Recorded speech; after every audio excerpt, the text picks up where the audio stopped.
Muy buenas tardes con todos. En esta ocasión lo que quiero es presentarles un resumen de un artículo publicado en la revista Clinical Gastroenterology and Hepatology. Es un artículo sobre síndrome de poliposis aserrada. Un artículo publicado por los doctores Gautam Makhani, Carol Ruffel y Carol Burke. En esta ocasión lo que voy a hacer es un breve resumen precisamente de este artículo publicado. Como ya conocemos, la poliposis aserrada puede dividirse en tres grandes grupos de patologías.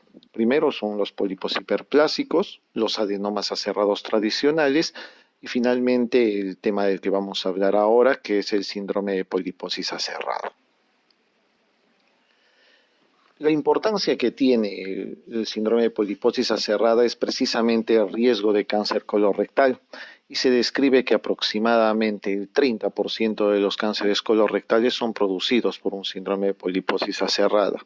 Ya sabemos que como antecedente que muchas veces todos los cánceres, la mayoría de cánceres colorectales están producidos por adenomas, pero este número de 30% es importante tomar en cuenta para la patología en mención. Debemos reconocer que el síndrome de poliposis aserrada se ha llamado tradicionalmente como síndrome de poliposis hiperplásica, pero hoy en día creo que utilizar el término de síndrome de poliposis aserrada es lo más correcto.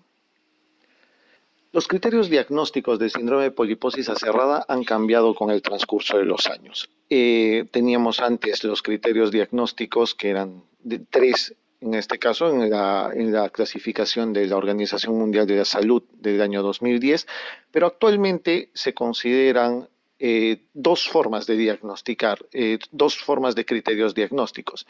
El primero es el que ustedes pueden ver en la diapositiva actualmente. Se llama síndrome de poliposis aserrada a la presencia de más de 5 pólipos aserrados que estén siempre por encima del recto. Es importante mencionar que todos estos pólipos deben ser mayores de 5 milímetros de diámetro, pero como criterio añadido importante, de esos 5 pólipos, por lo menos 2 deben ser mayores de 10 milímetros.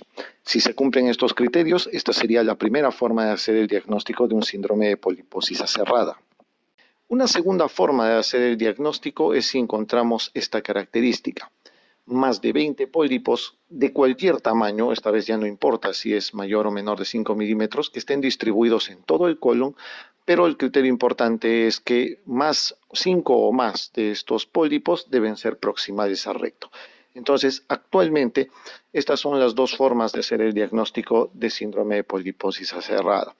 A diferencia de lo que se presentaba en los criterios del 2010, donde se consideraba que se podía ser un criterio también el hecho de tener uno o más pólipos aserrados proximales al recto en un paciente con un antecedente familiar, pues este ha sido quitado de estos criterios actualmente. En cuanto a la etiología del síndrome de poliposis aserrada, existe una gran evidencia actualmente de que puede haber varias mutaciones o alteraciones genéticas, como la alteración justamente en el gen RNF43, metilaciones en el CPG o mutaciones de los genes BRAF o CRAF.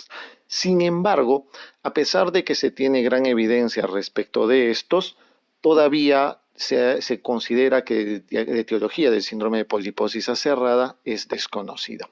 Los posteriores estudios que se van a hacer precisamente van a ir destinados a demostrar si alguna de estas alteraciones puede ser la que genera el síndrome de poliposis aserrada. El tratamiento del síndrome de poliposis aserrada es fundamentalmente endoscópico. Se reserva la parte quirúrgica cuando existe una lesión neoplásica, en este caso, que no pueda ser resecada endoscópicamente. El manejo endoscópico tiene dos fases. Tiene una primera fase que ustedes pueden ver ahí, que es la fase de clearance, y también existe la segunda fase, que es la fase de seguimiento. La fase de clearance fundamentalmente tiene como objetivo la resección de todos los pólipos que sean mayores de 3 milímetros de diámetro.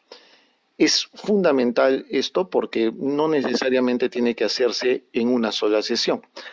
Puede ser que se resequen estos pólipos y posteriormente hay que repetir la colonoscopía 3 a 6 meses después hasta que sea logrado el clearance completo. Es decir, el objetivo es resecar todos los pólipos mayores de 3 milímetros de diámetro.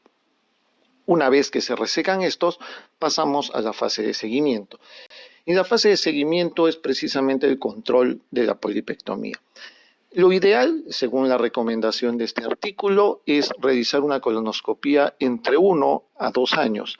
Generalmente se realiza cada 2 a 3 años, eso es lo que menciona precisamente el artículo.